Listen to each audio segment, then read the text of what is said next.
Okay, right now, even though I did say in a previous lesson that I don't really find a lot of use for connecting across Wi-Fi to a iPad or an iPhone or another computer, I'm still going to show you how to do it. And we can connect to those individual devices from the 5DMk4 either via your local area network, your LAN, or your home network or whatever, or you can connect to it via its own built-in Wi-Fi, which is really and truly what a lot of people are going to want to use this facility for, these communication settings for. And so I'm going to show you how to do it.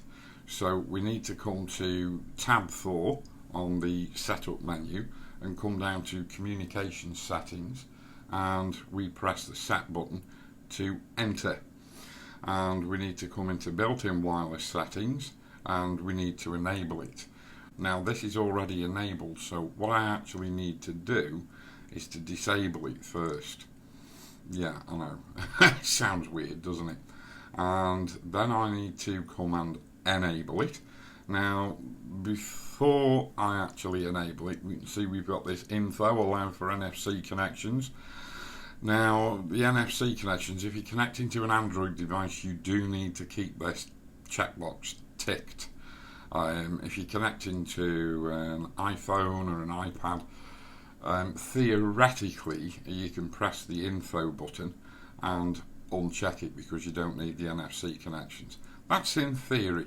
I'm not too au fait with this sort of thing, so I just say leave it checked anyway. And so we'll go and enable. So now what we need to do is come down to Wi-Fi function, and I'm actually going to disconnect it first from my iPad, and then we'll come to this screen. You will come to this screen straight away if you were setting up a new connection, and we'll go connect to smartphone, which encompasses the iPad as well, and so we'll hit the set button to choose it. And what I actually need to do now is to go to review change settings. You don't need to, but if you are trying to connect to another device across this same connection, you'll still need to do this. So what we need to do is hit change set, which actually means change this settings. Doesn't mean switch to another connection set. And we'll elect to go easy connection, and so we'll hit set on that to select it, and we'll hit OK, which is the set button again. And now down at the bottom we'll see this encryption key, and this encryption key is what we need to go and enter into our iPad or iPhone Wi-Fi connection settings. So I'm now going to head off down to my iPad, and I'm going to scroll across to settings and wait for that to toggle up, and we'll go to Wi-Fi, and you can see I've got this EOS 5D Mark IV network available to me. So what I need to do now is enter that encryption key. So we'll enter the encryption key, which is 431 52458 52458, and we'll hit join. Right, and now what we need to do is go to the app that I have on here, which is the Canon Camera Connect. Now you have to have Canon Camera Connect installed on the device that you are trying to connect to, be it a laptop, iPad or iPhone or any other form of tablet. So we will open up Canon Camera Connect, and new camera found. So what we'll need to do is to tap there, and now you can see we've got back on the camera connect this smartphone iPad.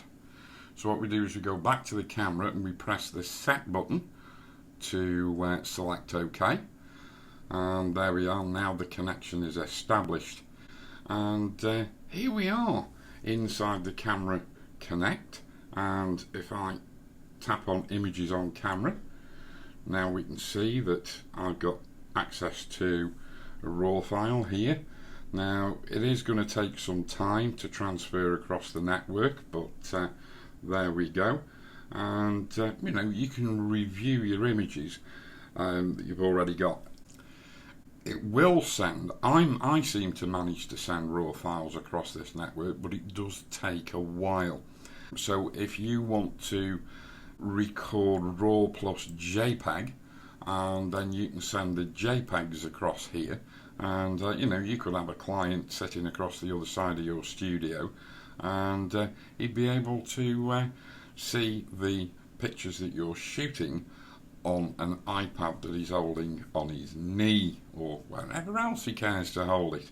But I mean, to be quite honest with you, I don't really like the idea of using this for tethered shooting because it's a wireless connection. You can do it, yes you can, but you know, I mean, I'd rather shoot tethered down a cable. It's much faster and obviously a lot more reliable than a wireless connection. But anyway, if we go back to the actual main interface of the Canon Camera Connect, instead of reviewing the images, we can actually go and click on Remote Live View Shooting. And I don't know if you just heard the camera go into live view mode. And there we go, my little junky printer corner in my office, with a terrible single light thrown up on it. But anyway, there you go. Now the connection to my iPad 3 is a little tiny bit on the laggy side, but I can go and tap and focus elsewhere. Why it's got, there we go, now it's sort of woken up.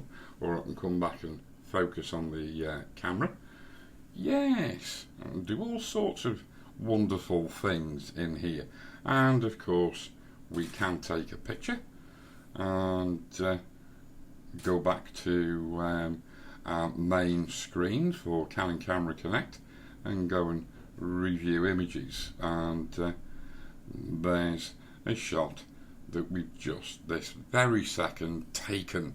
Yes, so there you go, how to set your 5DMk4 up on its own independent Wi-Fi and shoot into an iPad or an iPhone.